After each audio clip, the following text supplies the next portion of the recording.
Have you ever followed all the advice, pulled back, stayed mysterious, stopped texting first, and still nothing?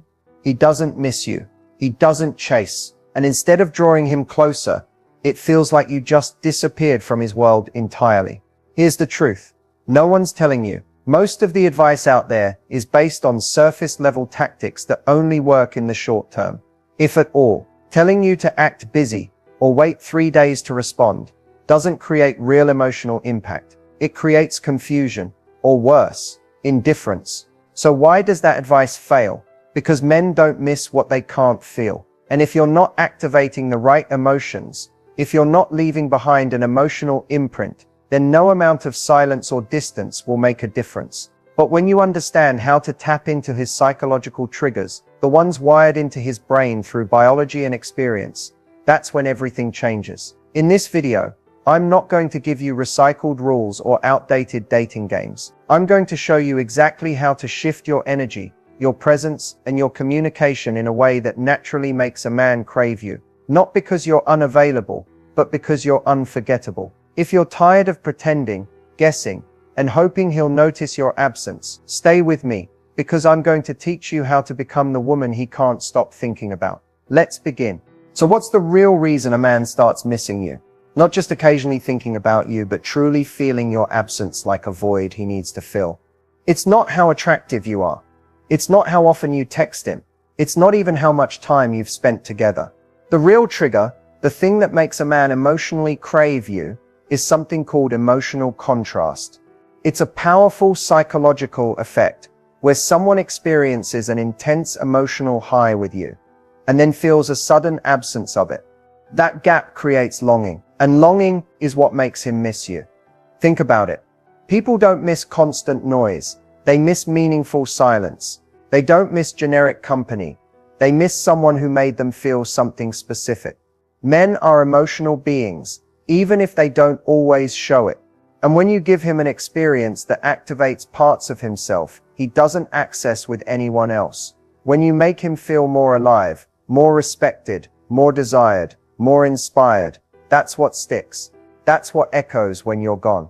But here's what most people do wrong. They give everything up front. Constant communication, constant validation. They're always available. That creates emotional neutrality. There's no contrast, no rise and fall, no space for him to notice what he's missing. And without that space, his mind doesn't chase. Emotional contrast means showing up in full presence, then stepping back. Not in a cold or manipulative way, but with intentionality. Create moments that are emotionally deep, unique, or even fun and spontaneous, and then allow silence. That contrast forces him to replay what just happened. It plants emotional hooks. It's not about withholding affection. It's about strategic presence, being the woman who offers rare energy, not constant availability. When you're no longer around, and that emotional contrast sets in, he'll start comparing everything else to you, and nothing will feel the same. This is how you become unforgettable. Not through pressure, not through games, but by giving him an experience of you that his emotional memory wants back. In the next section, I'll walk you through how to use emotional space and timing, not just to make him miss you, but to make him take action. So what actually happens in a man's mind when you disappear? It's easy to assume he just moves on, gets distracted, or forgets. But that's not what really goes on beneath the surface, especially if you've already created a meaningful emotional connection with him. Even if it was subtle, when you suddenly remove your presence, your energy, your attention, your voice, it doesn't just vanish into thin air. It leaves behind something powerful, emotional residue. This is what lingers. It's not always conscious, but it's deeply felt. At first he may not react. He might even act unaffected. But internally, his mind begins searching for the stimulus that's now missing.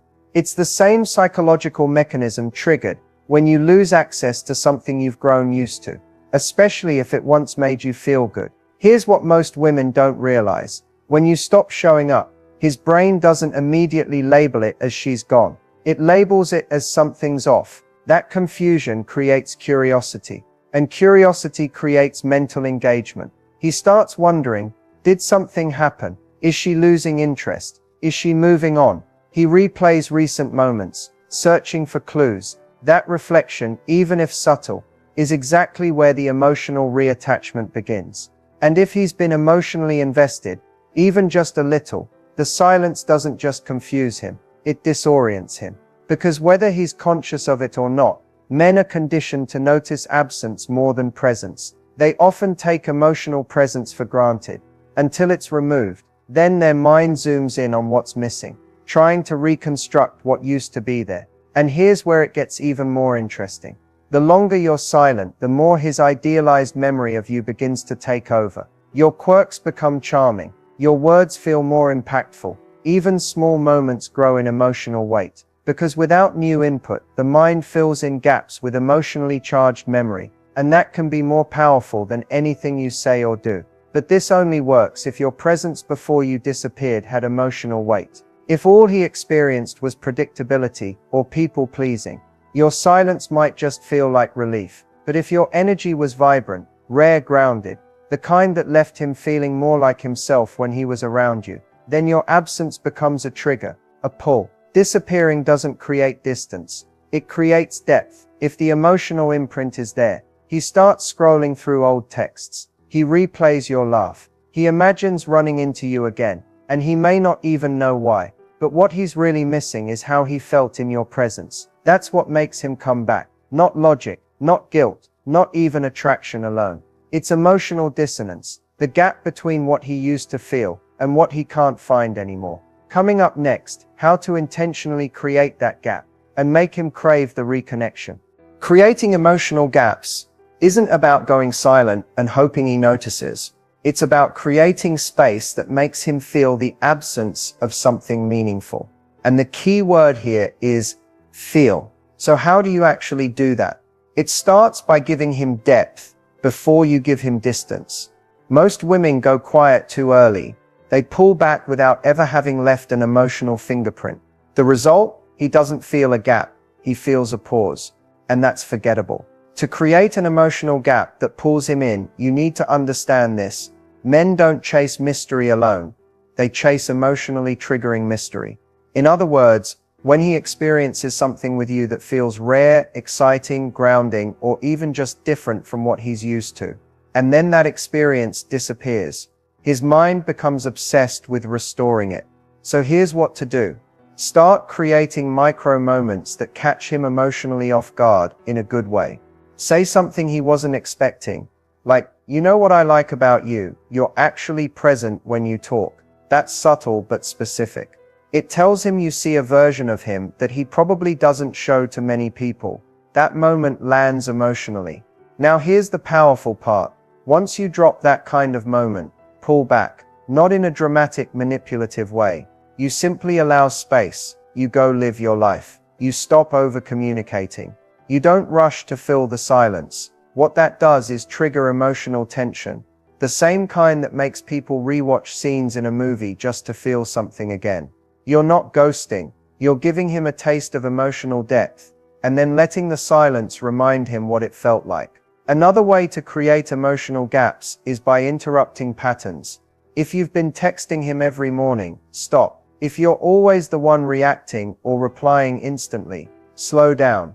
That change in rhythm wakes up his emotional awareness. He starts thinking, wait, something's different. That's where the gap opens. That's when his attention re-engages. The more emotionally rich your presence is, the more valuable your absence becomes.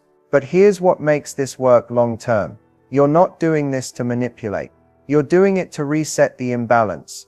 If you're always emotionally available, he never has a chance to miss you, never has a reason to reflect, never has space to initiate. The emotional gap pulls him in, not because you're being distant, but because you've created emotional contrast, and you're giving him space to feel it.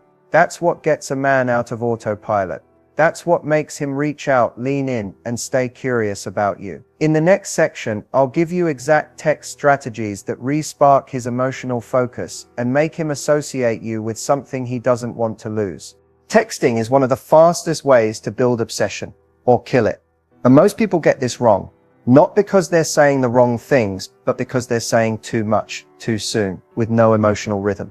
If you want your text to spark obsession, you need to stop thinking like someone who's trying to stay relevant and start thinking like someone who knows their energy is addictive. So let's flip the script. Instead of asking basic check-in questions like, how was your day? Or what are you up to? Send something that catches his nervous system off guard in a good way. You want to interrupt his mental pattern. Here's an example. I just remembered something you said the other night, and it hit me different today. That one line triggers instant curiosity. Now he's wondering, what did I say? What did she think about it? Did it mean something? That's how obsession starts, not with attention, but with emotional uncertainty that he wants to resolve. Another strategy, use imagery, not generic compliments. Try this. You have this energy like you've lived 1,000 lives and still somehow stayed soft. That kind of text hits him below the surface. It's not about flirting, it's about making him feel seen. And men become addicted to being seen in ways the world never offers them. Then there's timing. Don't always respond right away. Don't match his energy, lead it. If he sends a dry "what's up," don't match it with a dry reply. Instead, send something unexpected. Just realizing, I'm the kind of woman who doesn't chase, but always gets remembered. No emoji, no follow-up. Let that line breathe. He'll reread it. Trust me. And if he disappears or pulls back, don't double text, ever. Instead, send this a day later. You have a funny way of disappearing. I almost thought you were a ghost in my contacts. It's playful, it's aware, and it puts the mirror up without neediness. That's how you shift the power, without saying you're trying to. What matters most is the feeling your texts leave behind. Make him laugh when he's stressed. Make him pause when he expects routine. Make him remember you at random moments in the day. That's how you create an emotional anchor. A loop in his brain where he starts checking his phone, hoping it's you, wondering what you'll say next. It's not about being available. It's about being emotionally magnetic through mystery, wit, warmth, and timing. Coming up, if you're in no contact or a breakup zone, I'll show you exactly what to do next. So you don't just make him miss you, you make him realize losing you was a mistake. So you're in no contact. Maybe you initiated it. Maybe he ghosted. Maybe it just fizzled out. But now you're in that emotionally charged space where the silence feels loud and the question running through your mind is, what now? Let's be clear. No contact isn't a punishment. It's not a strategy to make him suffer or a countdown until you can text him again. It's a reset, but only if you use it the right way. The most important thing to understand is that no contact only works if your silence carries weight. If all you do during this time is obsess over him, stalk his social media, and wait for a text, you're still emotionally available. And whether he knows it consciously or not, he can feel that. Energetically, you're still in the room with him. The goal of no contact isn't just to make him miss you, it's to shift the emotional dynamic. It's to let the dust settle so the emotional contrast we talked about earlier can actually take hold. So here's what you need to do while in no contact. You rebuild mystery. You go silent not just physically but emotionally. That means no cryptic stories aimed at him, no secondhand messages through mutual friends, no accidental run-ins. You become a blank space. Why? Because people fill in blanks with their own thoughts, and that's more powerful than anything you could post or say. Second, you evolve. The version of you that he last interacted with, she's gone. When and if he comes back around, he should feel like he's re-meeting someone new, someone he has to earn again. That doesn't mean changing who you are. It means rising back into your power, new routines, new energy, new boundaries, because that version of you, that's the one who's unforgettable. And finally, you don't break. The power of no contact lies in consistency. The moment you reach out just because you're lonely or anxious, you reset the whole game. He doesn't feel the loss. He doesn't question his decisions. He doesn't reattach emotionally, because the gap wasn't wide enough to miss you through. So if he hasn't reached out yet, good. Let that space expand. Let the silence work for you. Because if there was real emotion there, even buried under ego or confusion, that gap will pull him in. But if you chase, he'll just keep running. No contact isn't about waiting, it's about becoming. So when the door opens again, whether he knocks or you choose someone new, you're not the same woman who watched him walk away. Next up, how to stay present in his mind during this time. without saying a single word. Here's something most people don't tell you. You can stay in a man's thoughts without texting, calling, or posting thirst traps. In fact, the most powerful way to stay in his head is through the one channel that never shuts off, his emotional memory. You don't need to chase attention, you need to leave emotional fingerprints, subtle, specific, unforgettable. Here's how.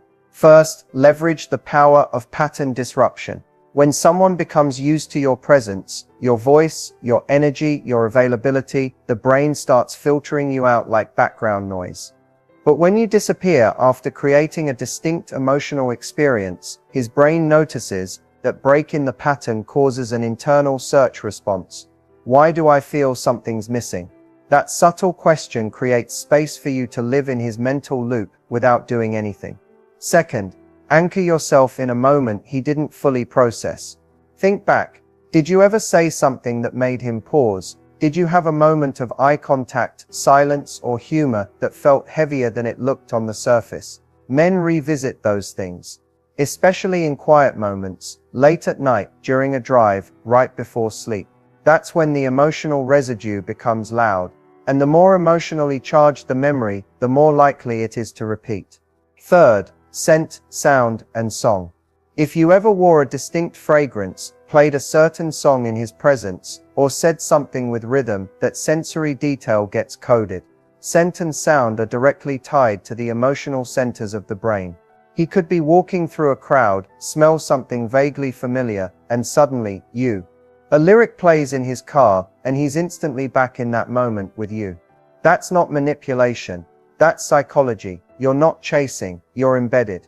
Here's another subtle but powerful method. Don't correct his assumptions. Let him wonder. If he thinks you've moved on, let him. If he thinks you're unbothered, perfect.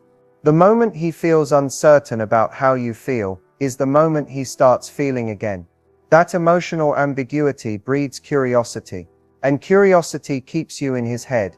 Also hold your silence with grace. Don't overshare online. Don't try to show off how happy you are. True emotional impact is quiet. It's the silence he can't figure out, the emotional tension he starts trying to solve. And the more he tries to solve it, the more you stay front and center in his thoughts. The truth is, obsession isn't built on words. It's built on echoes of how he felt around you and how different life feels without you. Coming up next, how to shift the entire dynamic so you're no longer the one hoping he sees your worth, he's the one trying to prove he deserves another shot. One of the biggest traps in relationships is falling into the role of the chaser, the one who always texts first, worries about being too available, and constantly wonders if he's thinking about you. That energy keeps you stuck in a loop where your worth feels tied to his attention. But here's the truth. Real power comes from shifting your energy from chaser to chooser. So what does that mean? Being a chooser means you take your power back. You decide who deserves your time, your attention, and your love. You're no longer running after someone to prove your value. You're confidently deciding if he meets your standards. That shift isn't about arrogance. It's about self-respect. It's about showing up as a woman who knows what she deserves and won't settle for less. When you embody chooser energy, you change the entire dynamic. You stop reacting to his mood swings or his availability. Instead, you respond on your terms. This subtle shift sends a clear message. You're emotionally independent, and your happiness doesn't depend on his validation. And that independence, it's magnetic. Here's how to start shifting your energy today. First, set clear boundaries, emotional and physical. Decide what you will and won't tolerate, and stick to it. If he cancels plans or goes silent, don't scramble to fill the void. Respect yourself enough to step back and wait for someone who respects your time. Second, cultivate your own life outside of him. Pursue hobbies, goals, and friendships that light you up. When your world is full and vibrant, you naturally radiate confidence and mystery. That's irresistible. Third, practice selective communication. Don't rush to answer every message or explain yourself constantly. Let him wonder a little. When you respond thoughtfully, with intention, you create value around your presence. Most importantly, work on your mindset. Remind yourself daily, you are enough. You don't need his approval to feel whole. When you truly believe this, it shows in your energy, your actions, your aura. And here's the kicker. Men are wired to pursue what they can't have easily. When you're the chooser, you're no longer easy to chase.